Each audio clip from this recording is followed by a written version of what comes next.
L'anime commence par nous présenter Keki Kiryu, un étudiant en 2e année de lycée qui souhaite vraiment avoir une petite amie. Un jour, il reçoit un message de sa senpai, Tokihara Sayuki, qui lui demande de la retrouver dans la salle du club de calligraphie après les cours. Lorsqu'il la rejoint, Sayuki s'interrompt pour dire que la période du lycée pourrait être une belle expérience qu'ils ne retrouveront jamais, et qu'elle ne comprend donc pas pourquoi il devrait la gâcher avec des corvées stupides comme nettoyer la salle du club. Keki lui répond que c'est simplement parce qu'elle l'a salie, et l'on se rend compte que la salle du club est en désordre. Sayuki n'a appelé Keki que pour qu'il l'aide à nettoyer. Sayuki s'indigne et s'exclame que si la société doit nettoyer pour survivre, alors elle devrait simplement disparaître. Elle est interrompue par Koga Yuika, une élève de l'année inférieure, qui sort de la pile de déchets et lui reproche d'être la cause de la difficulté du nettoyage. Sayuki rétorque que ce n'est pas son problème, car elle ne fait même pas partie du club. Koga s'excuse en disant qu'elle ne peut quand même pas rester les bras croisés pendant que Keki souffre sous l'oppression d'une sorcière maléfique comme elle. À ce moment-là, Mao Nanju,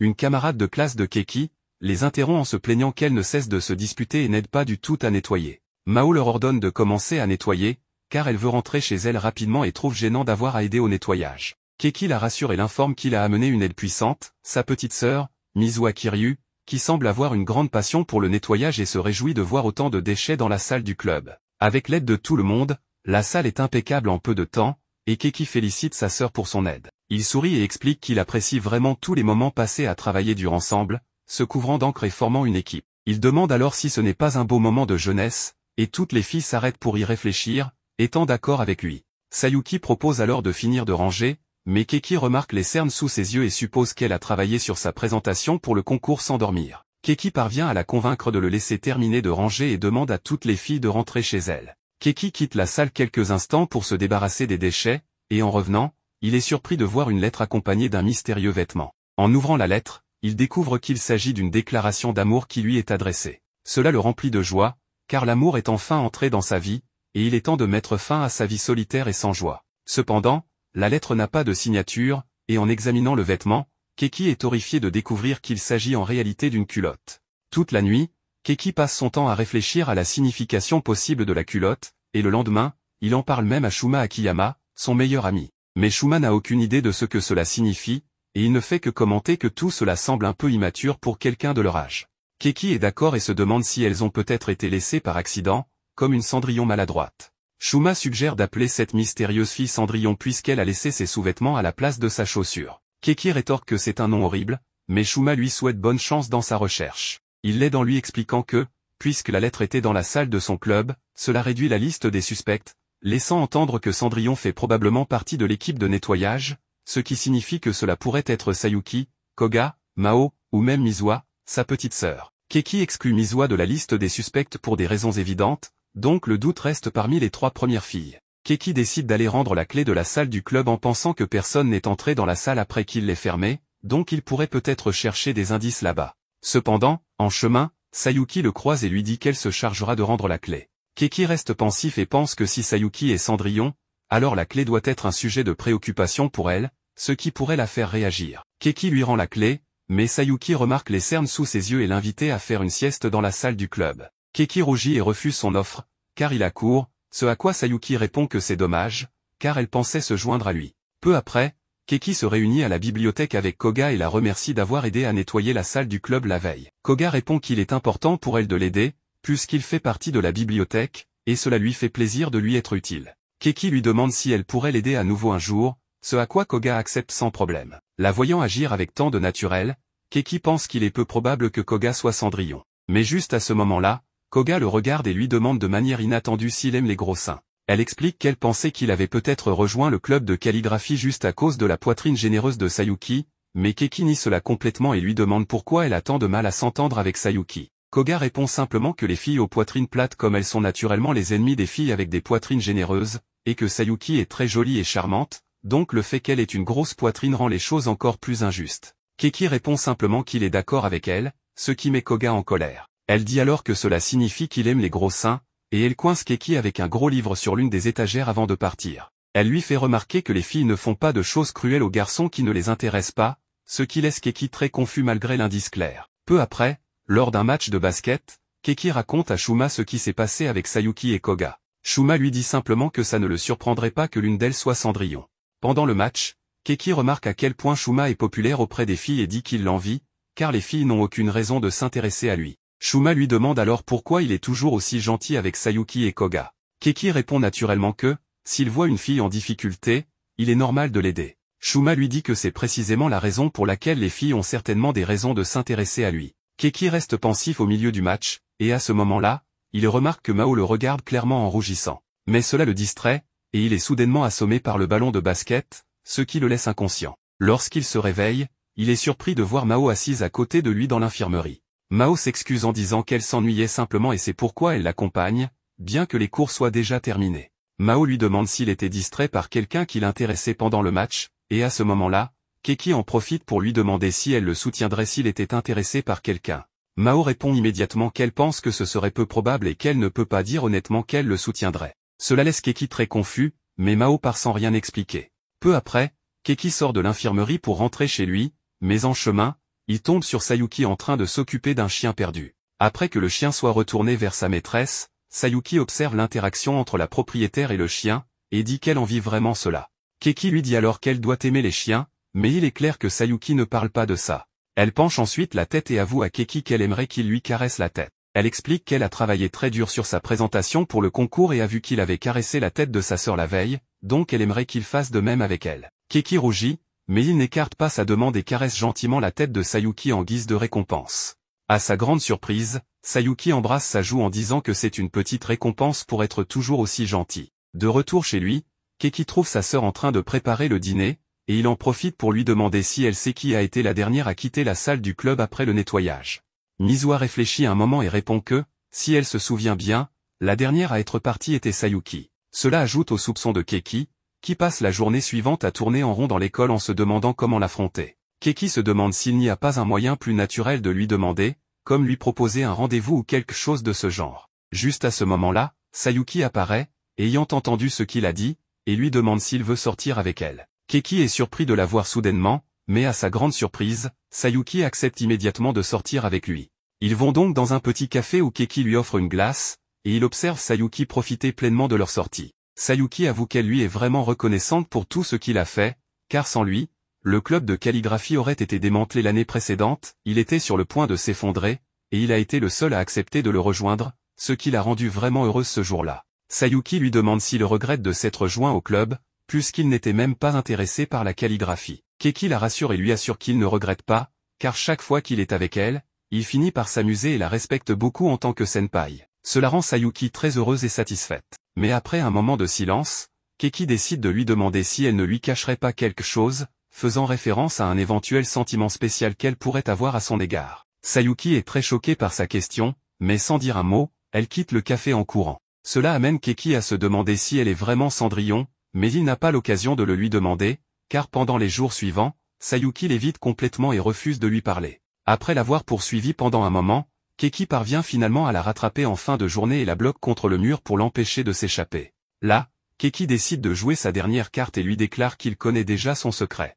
Confirmant ses soupçons, Sayuki ne dit rien et lui demande depuis quand il le sait. Keki répond qu'il l'a remarqué récemment, car, bien qu'il n'en soit pas totalement sûr, il a commencé à douter à cause de son comportement. Sayuki se décourage et lui demande s'il la déteste maintenant qu'il l'a découverte, mais Keki lui assure que ce n'est pas le cas. Bien qu'il ait été surpris au début, il ne pense pas que ce soit une mauvaise chose, et cela le rend même heureux.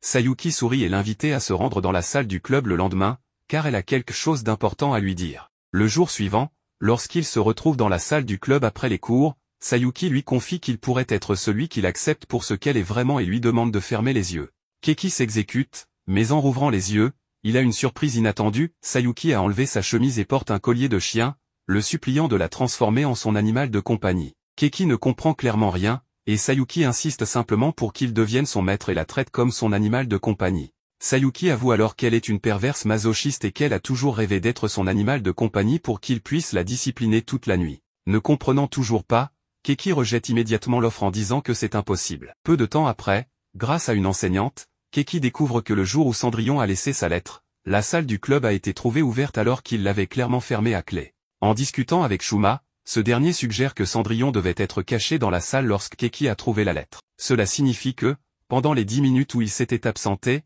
Cendrillon avait fait semblant de partir, puis était revenu pour déposer la lettre. Lorsque Keki est revenu, elle s'était rapidement cachée dans la salle, pour ensuite sortir et laisser la porte ouverte. Cela indique que l'ordre dans lequel les filles avaient quitté la salle du club n'était pas important, et que Cendrillon pouvait être n'importe laquelle d'entre elles. Keki continue sa journée sans réponse et décide d'aider Koga à la bibliothèque, où il remarque combien elle est gentille et attentionnée. Cependant, Sayuki apparaît soudainement pour l'embêter, ce qui fait sursauter Keki et l'énerve. Sayuki affirme que, puisqu'il se comporte mal, il devrait la discipliner comme un bon maître, et elle le supplie de la tourmenter autant qu'il le souhaite. Keki refuse, mais Sayuki continue de le taquiner en appuyant ses seins contre son bras. À ce moment-là, Koga arrive, remarque qu'ils font du bruit et commente leur proximité. Sayuki explique alors qu'elle et Keki sont devenus très proches, ayant même eu un rendez-vous.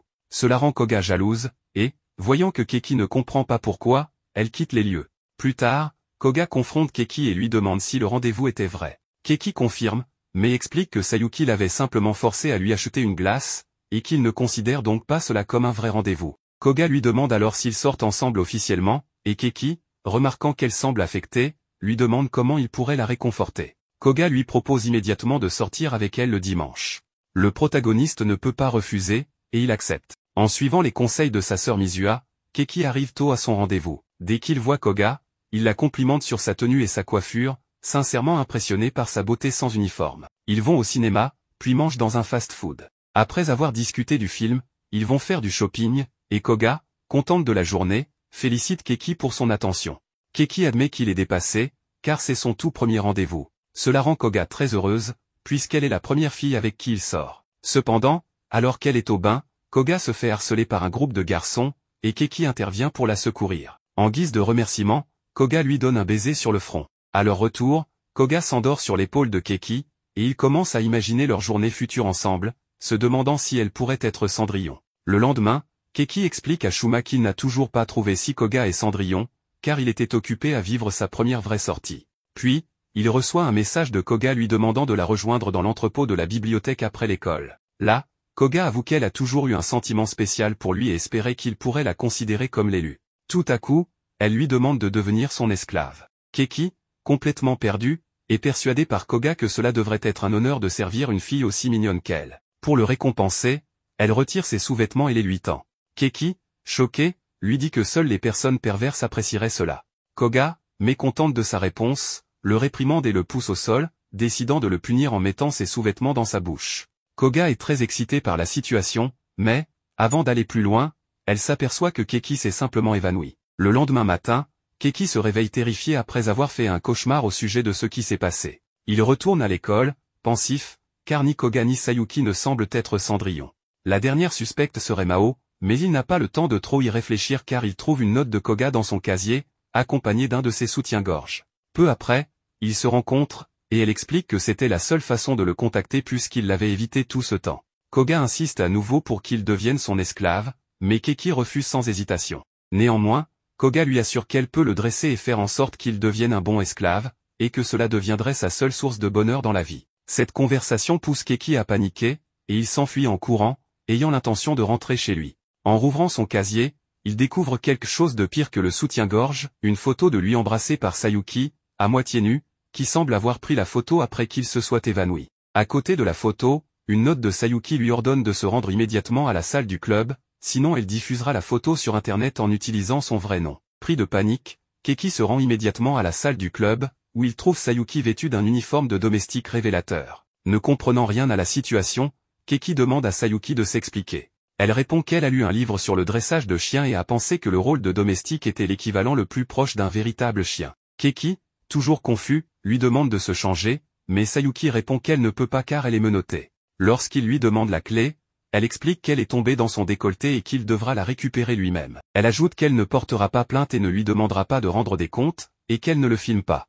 Keki trouve cela très suspect et décide qu'il serait plus sage d'aller chercher une autre fille pour l'aider, mais Sayuki l'arrête, expliquant qu'elle doit aller urgemment aux toilettes. Après un moment de débat intérieur, Keki décide de récupérer la clé dans le décolleté de Sayuki pour la libérer. Une fois libre, Sayuki le remercie et supprime la photo compromettante, comme elle l'avait promis. Keki lui demande pourquoi elle a fait cela, et elle explique qu'elle s'est sentie abandonnée lorsqu'il a cessé de lui rendre visite. Sayuki affirme que les animaux de compagnie deviennent anxieux s'ils ne voient pas leur maître. Elle lui demande une fois de plus de devenir son maître, en précisant qu'elle le laissera faire tout ce qu'il veut avec elle, y compris des choses que les filles normales ne feraient pas. Keki, encore une fois, est pris dans un débat mental, mais finit par s'enfuir en criant qu'un tel arrangement nécessite de l'amour. Le jour suivant, Keki commente avec Shuma qu'il ne croit pas que Sayuki ou Koga soient Cendrillon. Shuma suggère alors que Mao pourrait être la dernière candidate possible, car il a remarqué qu'elle le regarde souvent et rougit. Keki réfléchit à cette possibilité, mais lorsqu'il croise le regard de Mao, il voit qu'elle le fusille du regard, visiblement en colère contre lui, ce qui le laisse confus. Plus tard, Keki reçoit un message de Sayuki, lui demandant de se rendre à la salle du club après les cours. Il accepte de s'y rendre pour éviter qu'elle ne fasse quelque chose de terrifiant. Cependant, en chemin, Koga apparaît soudainement et lui tend un piège, l'attachant à une chaise. Elle tente d'en profiter, mais Sayuki arrive juste à temps pour l'arrêter, et une bagarre éclate entre les deux filles. Alors que Keki est impuissant face à la situation, Mao entre dans la salle, l'emmène hors du club, toujours attaché à la chaise, et le libère peu après.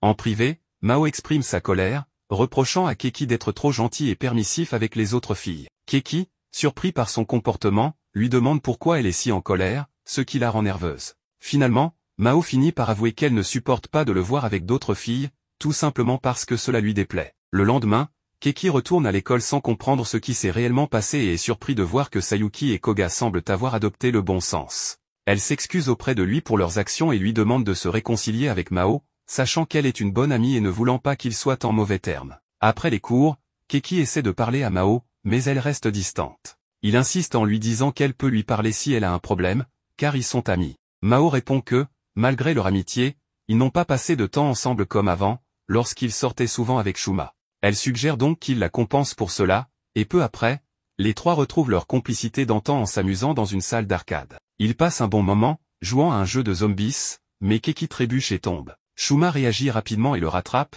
le plaquant accidentellement contre le mur. Mao en profite pour prendre de nombreuses photos de la situation embarrassante, en taquinant Shuma sur le fait qu'il semble gênant. Shuma, un peu arrogant, lui demande si elle est jalouse de lui voler Keki, ce qui fait rougir Mao et l'amène à nier immédiatement. La soirée se poursuit, et les trois amis continuent à s'amuser, créant de nombreux souvenirs. Quand la nuit tombe, Shuma les quitte, et Keki décide d'accompagner Mao chez elle. Elle le remercie pour la journée qu'ils ont passée ensemble, et Keki exprime également qu'il a beaucoup apprécié, car cela faisait longtemps qu'ils n'avaient pas passé du temps ensemble. Cependant, Mao se sent légèrement découragé en entendant Keki mentionner les trois au lieu de deux seulement. Elle lui avoue que, bien que leur relation soit amusante, elle n'est pas entièrement satisfaite de la situation actuelle, qu'elle ne trouve pas suffisante. À ce moment, Mao prend les devants et propose à Keki de sortir ensemble, non pas en trio, mais en tant que couple. Juste à cet instant, il commence à pleuvoir, les forçant à se réfugier sous un abri. Sous le toit, Keki observe Mao de plus près et est surpris de constater qu'elle est plus formée qu'il ne le pensait,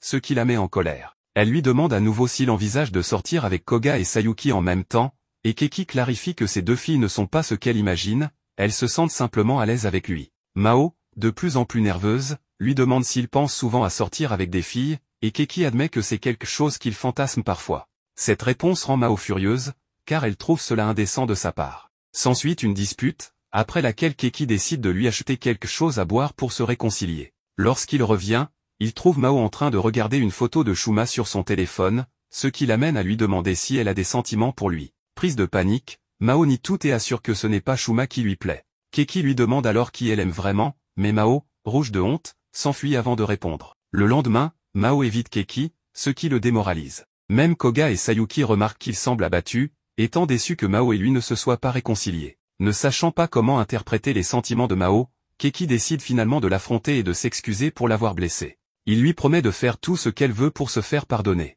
Mao, touché par ses excuses, finit par l'écouter. En la regardant de près, Keki réalise à quel point elle est jolie, et Mao en profite pour lui dire que ce qu'elle veut, c'est une sortie en couple, pas un trio. Keki est surpris par cette demande, et c'est alors qu'il comprend que Mao est la Cendrillon qu'il recherchait depuis tout ce temps. Cependant, il se rend vite compte qu'il s'était trompé, car Mao révèle qu'elle souhaite que sa nouvelle relation amoureuse soit avec Shuma, et non avec lui. Confus, Keki demande des explications, et Mao dévoile alors qu'elle est ce qu'on appelle une fujoshi ou une fille qui aime les histoires d'amour entre hommes. Elle présente à Keki le manga qu'elle dessine, où les protagonistes ressemblent étrangement à lui et Shuma. Keki, abasourdi, demande des explications supplémentaires. Mao explique qu'elle a passé du temps avec eux pour s'inspirer de leur complicité pour son manga.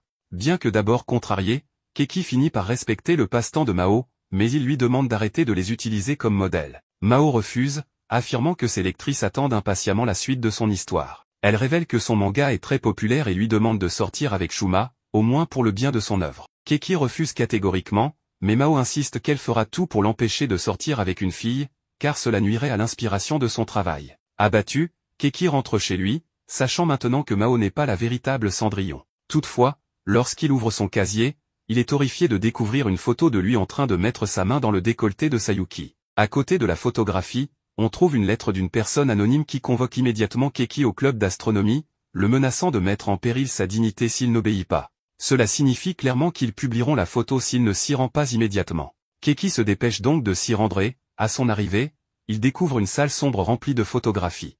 Là, il rencontre Koharu, une petite fille qui lui promet de supprimer la photo s'il fait ce qu'elle lui demande. Koharu avoue qu'elle ne savait pas quoi faire, alors elle n'a eu d'autre choix que de le faire chanter, car ses émotions débordent. Keki est surpris par ses paroles et se demande si elle pourrait être sa Cendrillon. Koharu finit par confesser qu'elle est amoureuse.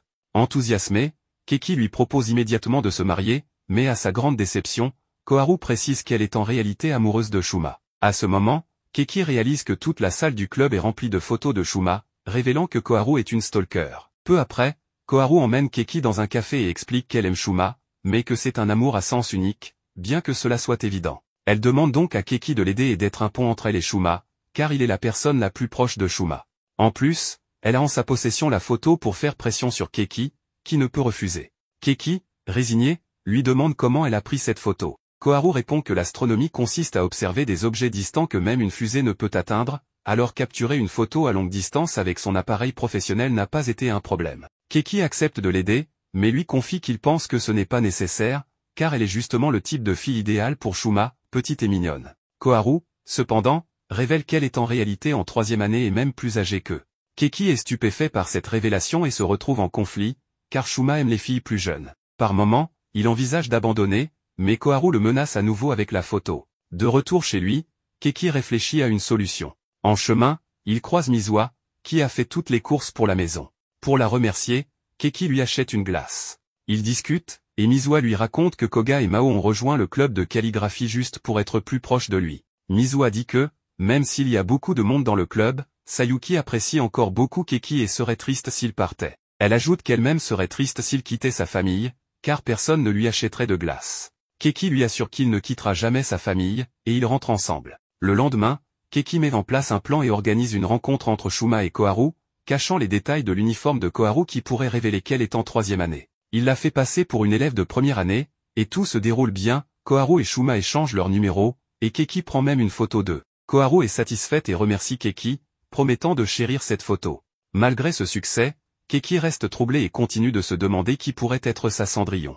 Au lendemain, Koharu remarque qu'il est démoralisé et lui demande pourquoi. Keki lui parle de sa théorie sur Mao, Koga ou Sayuki, mais explique qu'elles se sont toutes révélées être des perverses. Koharu suggère que Cendrillon pourrait être une personne extérieure qui s'est cachée après l'arrivée imprévue de Keki dans la salle du club. Pour avancer, Keki décide de chercher des témoins. En chemin, il rencontre Ayano Fujimoto, la vice-présidente du conseil des élèves. Juste à ce moment-là, Ayano trébuche et tombe dans les escaliers. Keki réagit rapidement et amortit sa chute avec son propre corps. Ayano, indemne, le remercie chaleureusement pour son intervention. Cependant, elle se met étrangement à rougir et lui demande de rester près d'elle un peu plus longtemps. Après cette étrange rencontre, Keki décide de poursuivre sa recherche de témoins.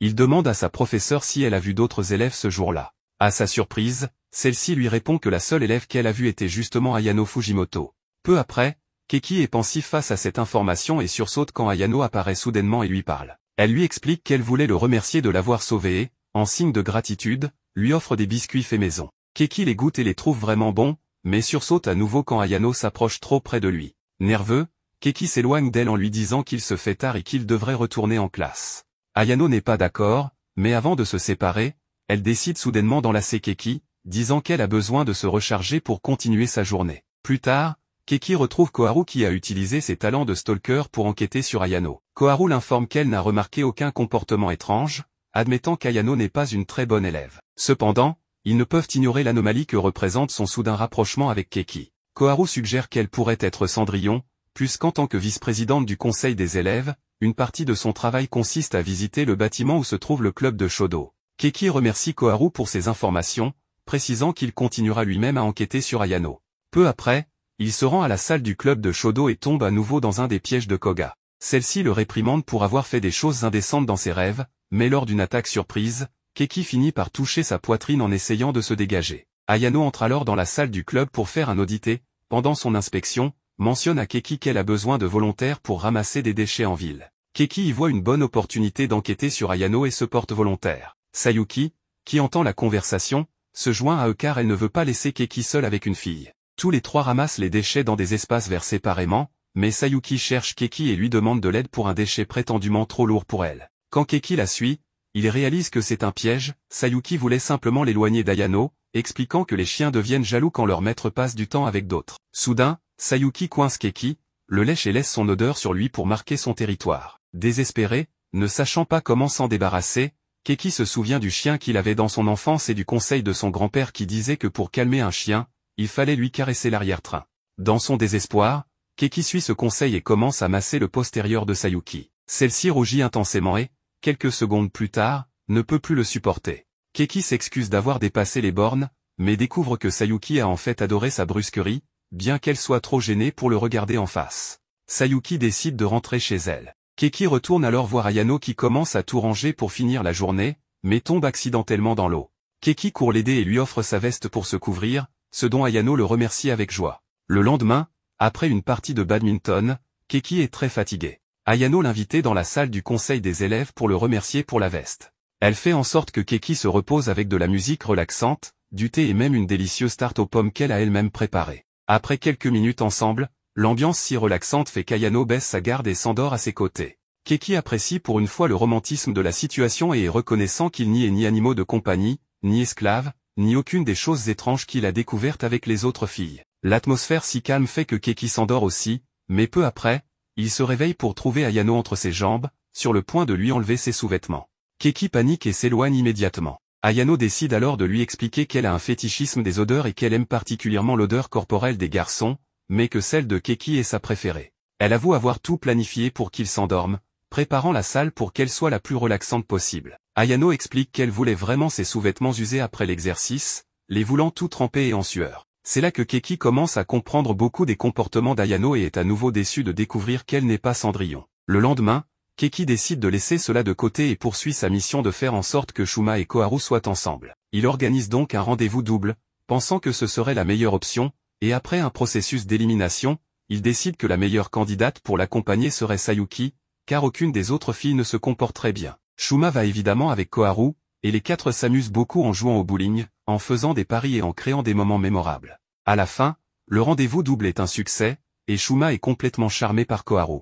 Un peu plus tard, Koharu raconte à Keki combien elle est heureuse, car Shuma l'a invitée à sortir avec lui pendant les prochaines vacances, et maintenant il parle au téléphone tout le temps. Koharu remercie Keki pour tout et lui précise que la photo qu'il utilisait pour la faire chanter a été supprimée le même jour où ils ont trouvé un accord, car Keki ne lui semblait pas être le genre de personne à rompre une promesse, et elle savait qu'il tiendrait parole. Après tout, il est l'ami de Shuma. Koharu avoue qu'il est temps qu'elle cesse de dépendre de Keki, donc elle va faire un grand pas en avant. Non seulement elle va dire à Shuma la vérité sur son âge, mais elle prévoit aussi de lui avouer ses sentiments. Après l'école, Koharu trouve Shuma et ils marchent ensemble vers chez eux. À mi-chemin, elle l'arrête et lui dit qu'ils sont au même endroit où ils se sont rencontrés il y a un an, lorsqu'il l'a aidé à récupérer son chapeau emporté par le vent, le moment où elle est tombée amoureuse de lui. Koharu révèle à Shuma son véritable âge et prend son courage à deux mains pour lui avouer ses sentiments. Cependant, malheureusement, Shuma la rejette, car il est lolicon et ne peut pas sortir avec elle si elle est plus âgée. Koharu s'enfuit en courant, le cœur brisé, et Keki rejoint Shuma peu après,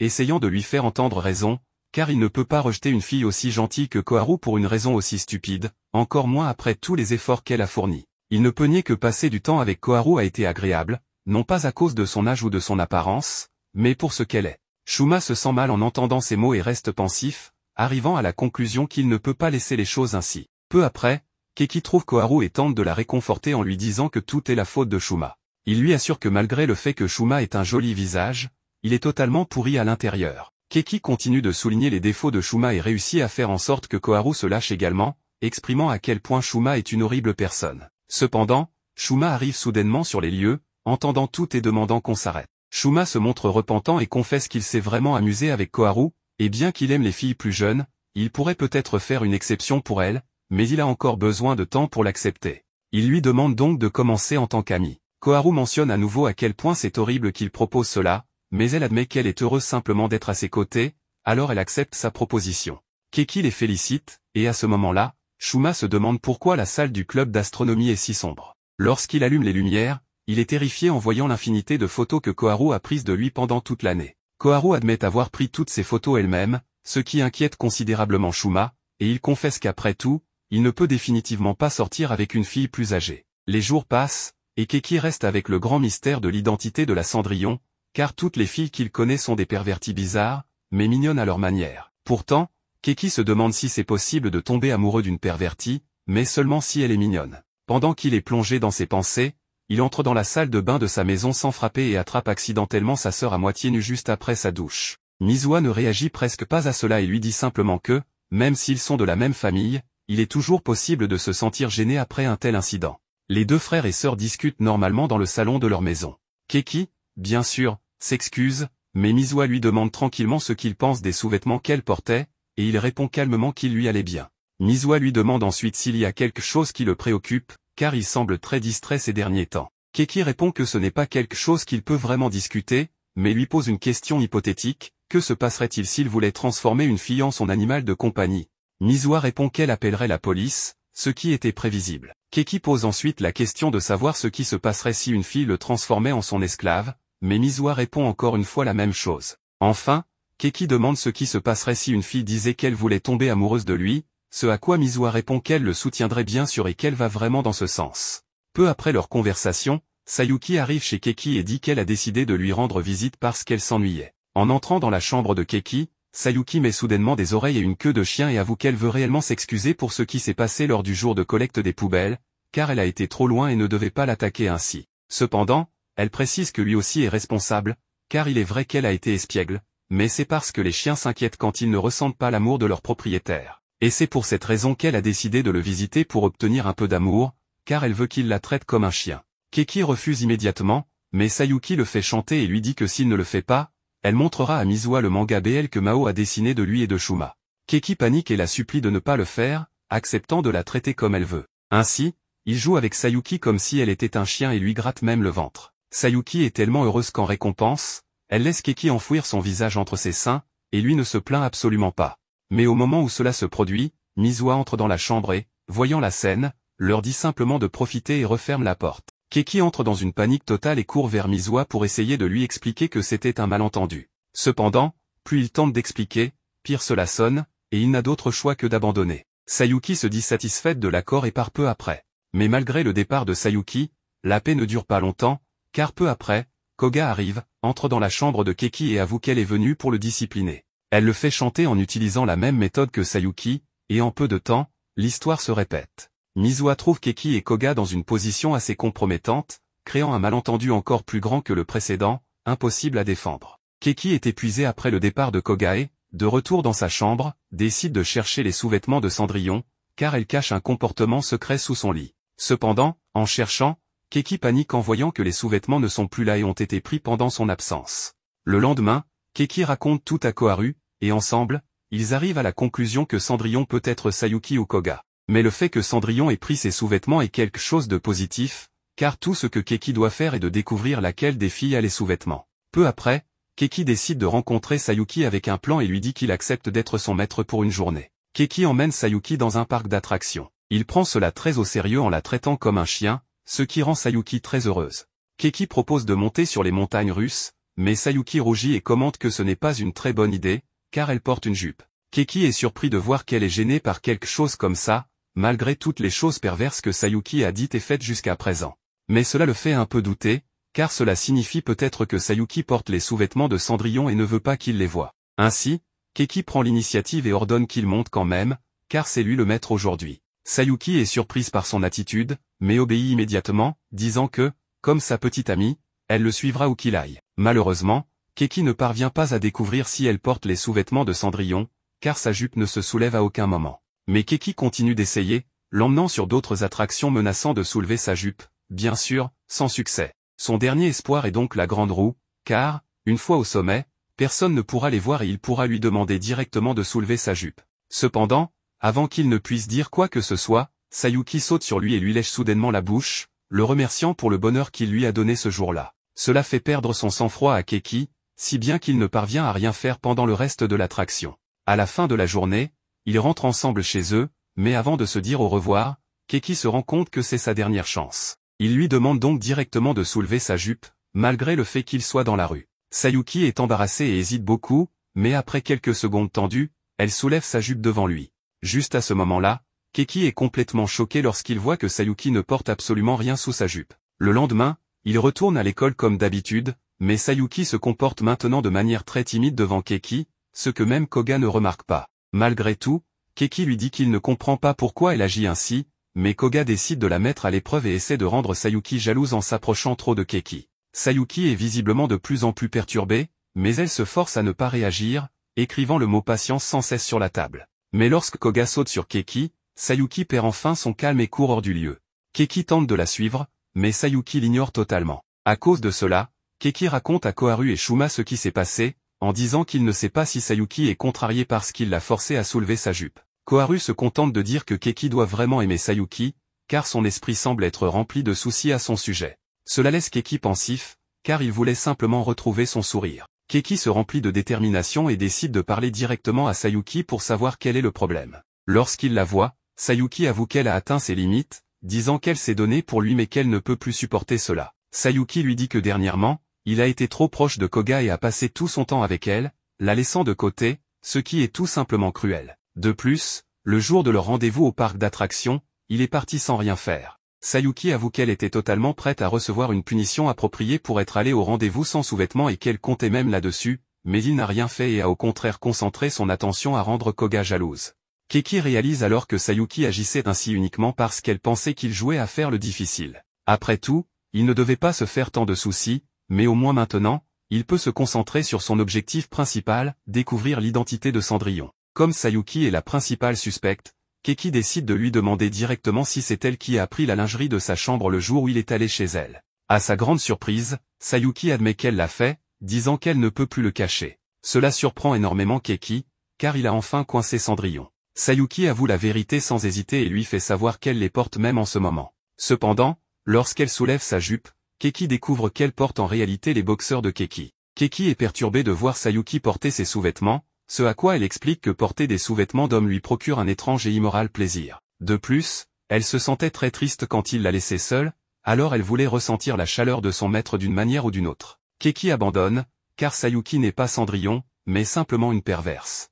Au moins, elle est revenue à la normale. Keki décide de quitter l'école, mais il se retrouve avec Koga qui l'attend à l'entrée, car il pleut beaucoup et elle n'a pas de parapluie. Bien que leurs maisons soient dans des directions opposées, Keki accompagne Koga chez elle, partageant son parapluie. En attendant que la pluie cesse, Koga invite Keki chez elle et décide de lui préparer un thé chaud. Pendant qu'ils sont dans la chambre de Koga, Keki voit cela comme une occasion en or de découvrir si Koga est Cendrillon. Pendant que Koga prépare le thé, Keki en profite pour chercher les sous-vêtements de Cendrillon dans sa chambre. Il fouille parmi tous les sous-vêtements de Koga et, bien sûr, Koga le prend en flagrant délit. Non seulement ça, mais elle prend aussi une photo pendant qu'il le fait. Koga ne perd pas l'occasion de le faire chanter et lui demande une fois de plus s'il va devenir son esclave. Cette fois, il ne peut pas dire non. Le lendemain à l'école, Koga ne se retient pas de faire des demandes sans fin, et Keki accepte chacune d'elles, ce qui enrage clairement Sayuki, qui lui demande pourquoi il se donne autant de mal pour s'occuper de Koga. Keki décide simplement d'être honnête et confesse qu'il s'est retrouvé à devenir l'esclave de Koga après que certaines choses se soient passées. Sayuki commente que Koga doit sûrement le manipuler, car il est impossible que Keki soit séduit par de petits seins comme les siens. Sayuki insiste sur le fait qu'une relation construite sur le chantage n'a aucune valeur, et c'est laquelle et Koga commence à se disputer pour savoir qui est la plus proche de Keki. Les jours suivants, Keki continue de servir Koga comme son esclave, allant même chez elle le dimanche, vêtu en majordome. Un jour, il sort habillé ainsi pour l'accompagner faire des courses, attirant tous les regards des passants. De retour chez lui, Koga décide de prendre un bain, ce qui donne à Keki l'occasion de continuer sa recherche des sous-vêtements de Cendrillon. Mais avant qu'il ne fasse quoi que ce soit, Koga l'avertit que s'il essaie de l'espionner ou de regarder sous ses sous-vêtements à nouveau, il sera condamné à vie. Keki n'a d'autre choix que de rester tranquille et attendre. Cependant, quelques minutes plus tard, il entend Koga crier dans la salle de bain. Lorsqu'il va la voir, Koga s'exclame qu'il y a une araignée géante dans son miroir, mais en quelques secondes, elle se rend compte que Keki la regarde nue et l'expulse immédiatement du bain. Peu après, Koga le punit pour l'avoir vu nu, mais elle le remercie tout de même de l'avoir aidé. Koga lui ordonne de lui caresser la tête, et elle semble particulièrement heureuse, car c'était ce qu'elle préférait quand elle était enfant. Koga raconte à Keki que sa grand-mère était une personne très gentille, et quand elle était petite, elle courait chez sa grand-mère tous les jours après l'école. Là-bas, sa grand-mère lui apprenait à lire et passait du temps avec elle, toujours en la traitant très bien. Koga dit qu'elle aimait profondément sa grand-mère, et quand celle-ci est décédée, elle s'est sentie trahie d'avoir été abandonnée. Depuis ce moment, Koga a maintenu une distance entre elle et les autres, pensant que si elle ne plaisait à personne, elle ne souffrirait pas autant lorsqu'elle les perdrait. Bien qu'elle ait décidé de rester seule, Keki fut la seule personne à continuer à lui parler encore et encore, et malgré son attitude froide et solitaire, chaque jour elle allait à la bibliothèque, espérant que Keki lui parle et la traite bien. Malgré son comportement difficile, cela la rendait heureuse. Koga admet que Keki a été la première personne à se soucier autant d'elle, et elle le considère donc comme quelqu'un de très spécial dans sa vie. Après cette confession, Koga rougit beaucoup et décide de chercher une boisson froide, mais ses nerfs la trahissent, la faisant trébucher et tomber sur son lit. Keki se rapproche alors d'elle, et en la voyant de plus près, son expression change pour devenir plus sérieuse. Koga est confuse, mais tout devient clair lorsque Keki sort un sous-vêtement de sous son oreiller, celui qu'elle cachait. Visiblement en colère, Keki lui demande pourquoi ses sous-vêtements sont dans sa chambre. Koga n'ayant plus d'autre choix, avoue qu'un jour, lorsqu'elle est entrée dans sa chambre, elle a fouillé dans ses affaires et, en voyant les sous-vêtements, les a mis dans son sac sans réfléchir. Grâce à cet incident, Keki parvient à se libérer de l'humiliation de ses devoirs d'esclave, et il n'a plus à obéir à Koga. Cette dernière efface aussi la photo qui le compromet. En retournant à l'école, Mao kidnappe Keki et l'oblige à poser pour qu'elle puisse prendre des références pour son manga. Elle lui demande même de poser nue pour plus de détails, mais bien sûr, Keki refuse. Peu après, Mao explique qu'elle a reçu une offre d'un éditeur dans une maison d'édition de manga shoujo, et on lui a demandé si elle voulait tenter d'écrire un manga complet. Mao admet qu'elle n'avait jamais créé de manga shoujo auparavant, mais que c'est une grande opportunité et que cela l'aidera à élargir ses horizons. Bien qu'elle ne sache pas encore ce qu'elle veut faire de sa vie, elle pense que relever ce défi sera une bonne expérience.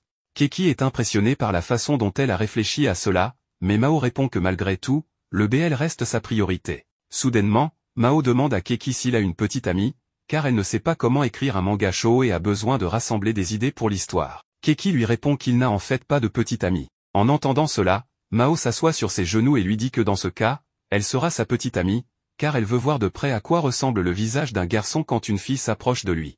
Keki rougit et devient assez nerveux, ce qui fait sourire Mao, qui s'éloigne peu après et le remercie pour sa réaction, car cela l'aidera vraiment pour l'écriture de son manga. Peu après, Keki rencontre Ayano, qui, après une longue journée, décide de le prendre dans ses bras pour se ressourcer avec son odeur. En guise de remerciement, Ayano offre à Keki un billet pour une piscine, valable pour 5 personnes. Keki accepte et décide d'aller au club d'astronomie pour inviter Koharu et Shuma, mais aucun des deux ne peut y aller. Keki dit alors qu'il invitera les filles du club de Shoda et commence à ramasser des photos de Shuma que Koharu a fait tomber. Cependant, en voyant la date et l'heure des photos, Keki a une grande révélation et dit qu'il pense savoir qui est la Cendrillon. Par conséquent, un jour après l'école, Keki invite le club de Shodo à la piscine, planifiant de révéler enfin l'identité de Cendrillon. Cependant, à peine arrivés, Sayuki et Koga commencent à se disputer pour savoir laquelle des deux obtiendra Keki. Malgré leur rivalité, tout le monde réussit à s'amuser dans la piscine, et Keki passe du temps avec Koga, Sayuki et Mao à parts égales. Peu après, il part chercher sa sœur, qui avait préféré rester seule pour se détendre. Mizuha attaque Keki avec un jouet d'eau dès qu'elle le voit, expliquant que c'est sa vengeance pour l'avoir laissé seule pendant qu'il s'amusait avec d'autres filles. Elle lui dit cependant que si Keki joue avec elle, elle le pardonnera. Mais soudain, Mizuha a une crampe dans la piscine, et Keki la sort rapidement de l'eau. Cet incident leur rappelle leur enfance, car Keki a toujours protégé Mizuha, ce qui la rend très heureuse. À ce moment-là, Mizuha décide d'avouer qu'elle accepte que Keki aime les garçons et qu'elle le soutient totalement. Keki est clairement confus, et Mizuha explique qu'elle a lu le manga BL que Mao a créé. Keki, perturbé, clarifie que tout cela est fictif. Mais avant qu'il ne puisse se défendre davantage, il entend parler d'un nouvel événement à proximité. En découvrant de quoi il s'agit, il voit Koharu comme hôte de l'événement. Peu après, Keki décide de présenter Koharu aux filles du club, et Koharu leur explique que l'événement qu'elle organise est une compétition de déclaration d'amour, où les participantes concourent pour faire la déclaration d'amour la plus passionnée. Sayuki annonce immédiatement que toutes vont participer, et que la gagnante aura le droit de donner un ordre absolu à Keki. L'événement commence, et Sayuki est la première à passer. Elle précise que sa déclaration s'adresse à un étudiant plus jeune de son club et promet de tout donner. Ses sentiments sont acceptés, et le public lui accorde une note élevée de 92. Koga passe ensuite et déclare qu'elle ne pardonnera pas si quelqu'un s'approche d'une autre fille. Pour une raison quelconque, cela plaît davantage au public, et Koga obtient une note de 95. Vient alors le tour de Mao, qui dit qu'ils sont camarades de classe et amis proches, mais qu'elle n'a Dieu que pour lui. Sa déclaration plaît tellement qu'elle atteint le score record de 98 points. Cependant, la gagnante est finalement Miswa, qui obtient un score exceptionnel de 120 après avoir fait une déclaration d'amour familial inattendue envers son frère. Après la compétition, Keki retrouve sa sœur, qui semble très heureuse d'avoir gagné et qui commente qu'elle utilisera un jour le privilège d'ordre absolu qu'ils ont parié. Miswa est surprise de voir Keki si sérieux et lui demande s'il ne prévoit pas de rejoindre les autres filles. Keki lui répond que, pour l'instant, il veut parler avec elle. Keki s'excuse à l'avance et, à cet instant précis, il soulève soudainement la jupe de Miswa, révélant qu'elle porte les sous-vêtements de Cendrillon. Keki explique qu'il a pu le découvrir grâce au soutien de ses amis. En effet, avec Koharu et Shuma, ils ont déduit que si Cendrillon avait récupéré ses sous-vêtements, le lieu le moins sûr pour les garder serait sa chambre. Ainsi, la réponse est que Cendrillon transporte les sous-vêtements dans son sac à main en permanence, car ils sont légers et petits. Pour cette raison,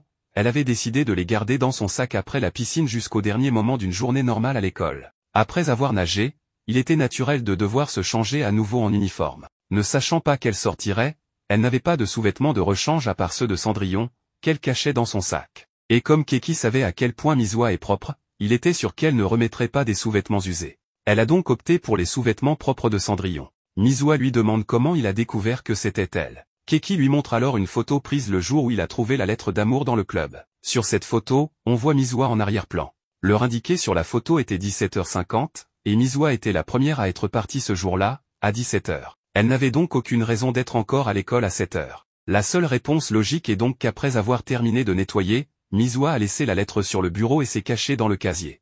Miswa avoue que tout ce que Keki a dit est vrai. Elle admet avoir laissé cette lettre d'amour là en espérant que ses sentiments l'atteindraient.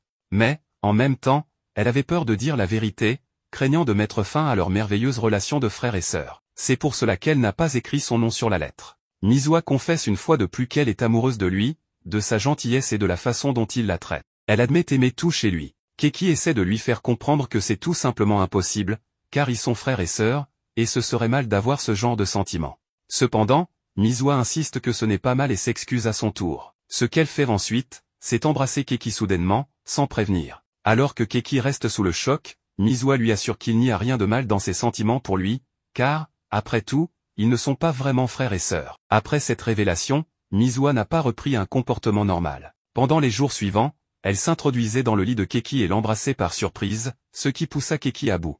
Un jour, il décida simplement de fuir la maison pour l'éviter. La veille au soir, Keki avait appelé son père pour obtenir des réponses.